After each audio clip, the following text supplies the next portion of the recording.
Yesus, untuk hari yang selalu baru Tuhan berikan bagi setiap kami Tuhan. Inilah saatnya kami mau menyembah Engkau ya Tuhan Yesus.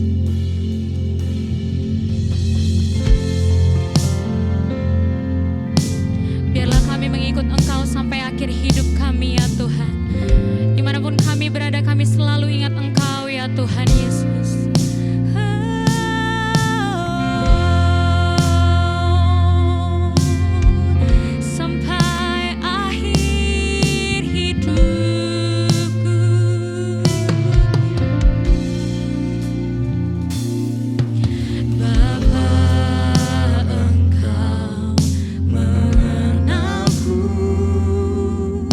Lebih dari siapa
declare ini ya Tuhan.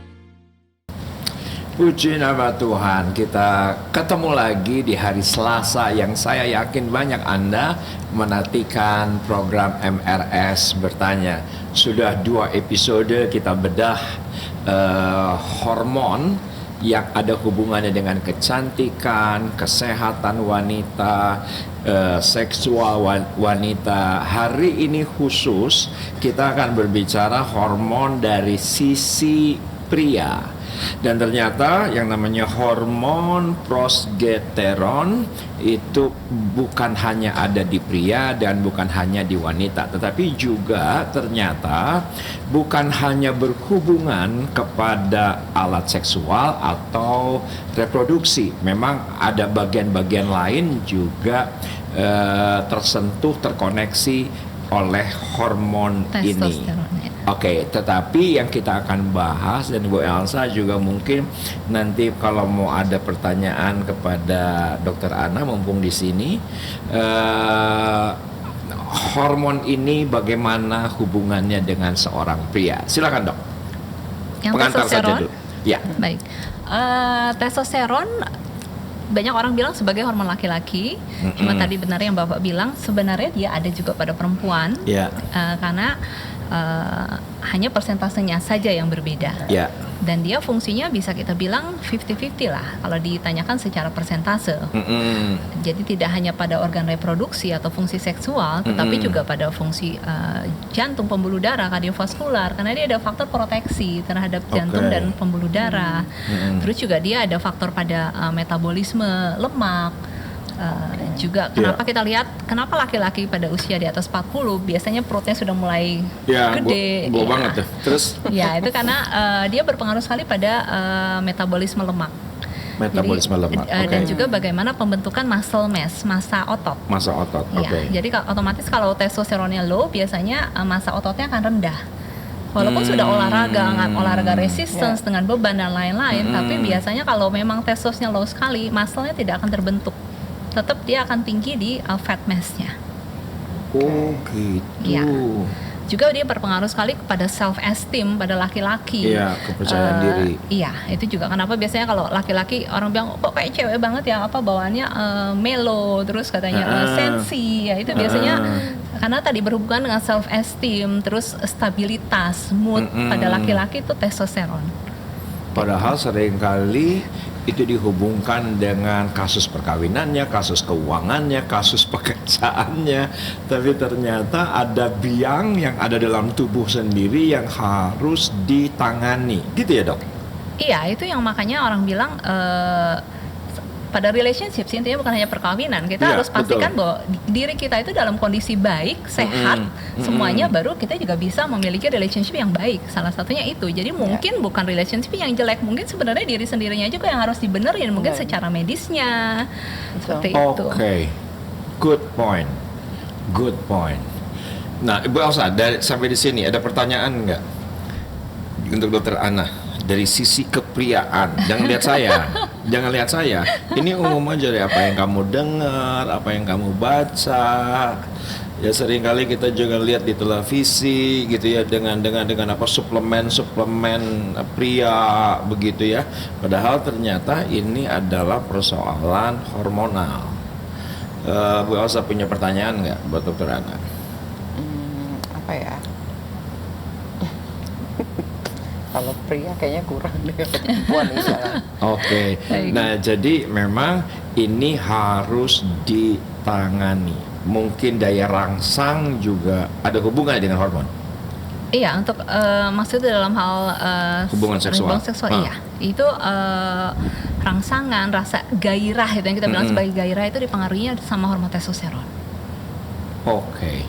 Dan ternyata itu bisa diperbaiki. Yang mana sebagaimana 2 minggu yang lalu kita bahas, ternyata jemaat Tuhan semakin meningkatnya usia, itu yang namanya kadar hormon yang dengan berbagai macam nama hormon itu sedemikian rupa menurun dan harus ditangani. bagaimana kebahagiaan dalam perkawinan terjadi kalau itunya turun dan tidak tertangani. Mungkin dok, betul nggak dengan suplemen-suplemen yang kita kenal gitu di pasaran itu adalah instan atau hanya untuk meningkatkan sugesti? Kalau ditanya sebagai suplemen yang berada di pasaran, tentu saya harus pastikan suplemennya apa ya. Jelas. Mungkin saya harus garis bawahi ada satu hal mungkin yang saya mau bahas, karena sekarang lagi ngetren banget nge-gym, terutama buat laki-laki. Dan sudah ditemukan bahwa ada beberapa gym yang memang memberikan testosteron. Nah itu justru sebenarnya hal itu memberikan hal yang sangat negatif buat laki-laki. Karena badan kita tuh punya feedback mechanism. Ya. Soalnya saya juga praktisi olahraga, saya juga praktisi gym, tapi di tempat gym saya kok nggak ada. Nah, kalaupun ada, itu bentuknya seperti apa diberikan kepada members? Yang saya dengar sih sempat ada yang ditawarkan dalam bentuk apakah minum, juga ada yang dalam bentuk suntik. Itu saja sih yang ingin garis bawahi agar hati-hati, karena badan kita tuh feedback mechanism. Jadi semua itu dibentuk dari otak.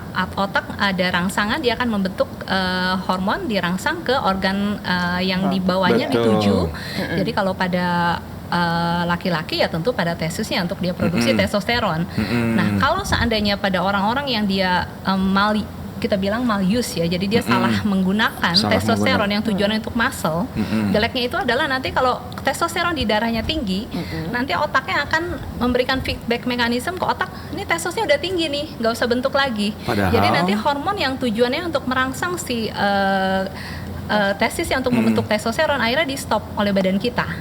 Akhirnya itu yang makanya banyak kasus pada orang-orang yang bodybuilder akhirnya malah jadi tidak bisa punya anak gitu. Dan malah akhirnya jadi ada yang gede badannya tapi kelakuannya kayak perempuan gitu, malah manis. Itu juga ada faktor karena maluse dari hormon. Itu aja sih. Karena tadi sempat ditanyakan tentang suplemen yang beredar. Jadi saya mau coba bahas karena secara itu umum sedang booming gitu. Jadi banyak orang-orang yang akhirnya jadi badannya besar tapi malah jadi seperti lebih perempuan. Karena akhirnya feedback mekanismenya otaknya malah stop produksi testosteron nature-nya. Jadi menginformasikan hoax kepada otak. Bukan hoax, karena memang di darahnya kan tinggi testosteronnya. Enggak, tadi dikatakan bahwa informasi ke otaknya tidak seperti apa yang harusnya dialami. Berarti kan ada berita bohong. Beritanya tidak bohong, memang karena dia minum suplemen atau dia suntik testosteron, di dalam darahnya akan tinggi. Ngerti. Jadi badan kita tuh sangat pintar banget. Tuhan kita itu sangat hebat banget. Dia sudah bikin badan kita dengan mekanisme yang sedemikian hebatnya yang kita sebut fisiologis. Jadi kalau ada sesuatu yang berlebihan, badan kita akan cut. Kalau ada sesuatu yang kurang, badan kita akan diberikan impuls untuk memproduksi rangsangan untuk memproduksi. Nah itu jadi karena memang dia dimasukkan langsung di bawah, kita sebutnya di perifer atau di organnya langsung, di darahnya akan tinggi. Jadi badannya kita akan menganggap bahwa ini tinggi nih, akhirnya dia akan bikin rangsangan ke otak, udah stop produksinya, orang udah tinggi gitu. Jadi akhirnya bermasalahnya dari pusat. Ngerti. Iya. Dan ini kasusnya makin banyak.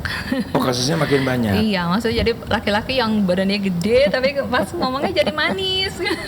Atau banyak yang akhirnya karena badannya gede tapi jadinya tidak bisa punya anak. Karena testisnya nggak produksi sperma. Tidak produksi sperma. Iya, spermatogenesis otomatis terganggu karena bermasalah dari impulsnya. Untuk memproduksi sperma, maaf jemaat Tuhan, kita akan kembalikan kepada firman Tuhan. Karena ketika manusia dijadikan, Alkitab berkata berkembang biaklah dan kuasai bumi. Ya bagaimana berkembang dan menguasai bumi kalau tidak ada rangsangan, kalau tidak ada sperma, kalau tidak ada gairah, kan firman Tuhan tidak digenapi. Nah ternyata itu semua bukan hanya lingkungan pandemi, COVID, tekanan keuangan, tekanan hubungan, tapi ternyata itu secara medis pun berpengaruh. Nah pelan-pelan. Nah tadi dari sisi sperma, dari sisi gairah begitu, apa jadi yang harus di-upgrade dari sisi hormonal? Kalau dari sisi hormon, mungkin kalau sebagai dokter saya lebih suka bicara dari hormon itu biasa kita berikan terakhir. Jadi kita pastikan Oke. dulu bagaimana lifestyle-nya. Oke. Karena tadi saya bilang anti-aging medicine itu kita punya 5 pilar. Dari Oke. good diet, olahraga, itu termasuk pola hidup, stress management yang tadi saya bilang mental, terus juga balance hormon. Semuanya harus dibenerin dulu. Jadi kita tidak bisa lari langsung kasih hormon, ya enggak. Kita kasih oke. hormon tapi pola tidurnya tidak baik, makanya nggak benar, Ngerti. percuma. Ngerti. Jadi harus dibenerin dulu semuanya. Kalau saya lihat pada faktor pandemi ini ya stresnya tentu banyak orang yang bermasalah dengan stres. Jadi harus ada stress management, stress release. Iya. Terus juga ada yang bagus jadi olahraga dengan sepeda, lari, ada justru yang malah tiduran terus, malah jadi begadang, tidurnya pagi, malamnya begadang. Itu yang biasanya bikin akhirnya jadi membuat stresnya semakin parah. Belum faktor mungkin ekonomi pada beberapa orang gitu, semua jadi seperti kalau kita bilang nggak seperti lingkaran setan gitu. Jadi dan bahwa faktor kalau dikatakan dalam hal mungkin tadi sudah mengarah ke arah impotensi. Iya. Sebenarnya 80% tuh lebih banyak faktor dari psikologis dari penelitiannya.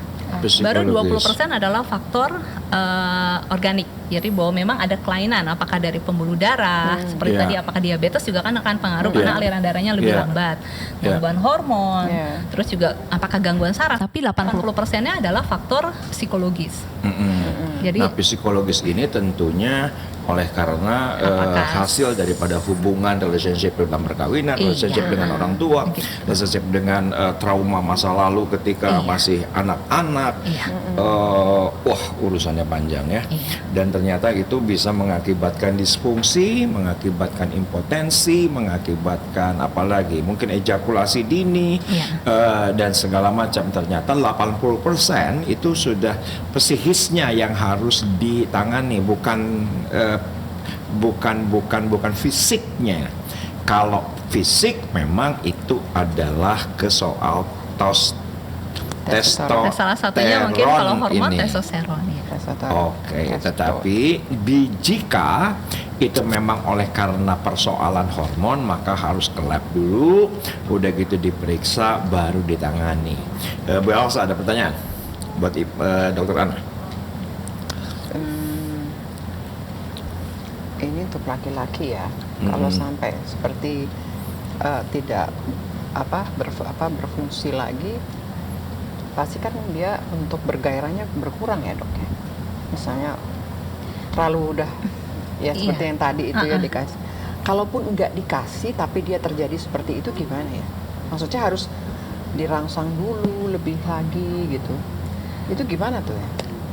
Nanti harus dipastikan bermasalahnya di faktor rangsangannya atau faktor memang tidak mampu untuk ereksinya ya kan, ibu gitu. Jadi kalau memang faktornya arousal atau rangsangan tadi itu kan faktornya juga dua, bisa dari faktor psikis karena biasanya nanti kalau ini sih maaf aja kalau ganti partner ternyata tidak masalah dengan rangsangannya gitu. Ada juga yang seperti itu gitu kan. Jadi memang psikisnya ternyata bermasalah.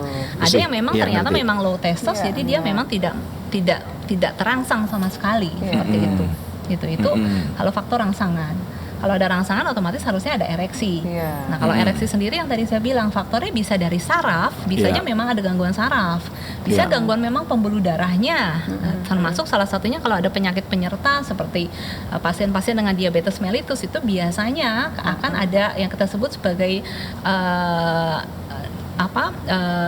ada nefropati, ada neuropati, jadi otomatis sarafnya pun ada neuropati itu sarafnya akan terganggu, terus juga aliran darahnya akan lebih lambat, itu biasanya akan ada gangguan juga pada faktor ereksinya. Gitu. Nah, itu dia. Bisa juga faktor dari low testosteronnya. Jadi kalau memang seseorang mengalami gangguan, tentu kita harus obati secara menyeluruh faktornya dari apa. Apakah ada faktor psikologisnya juga, apakah ada masalah dengan istrinya atau dengan lingkungan atau ada stres dengan pekerjaan, itu harus dibenerin semuanya.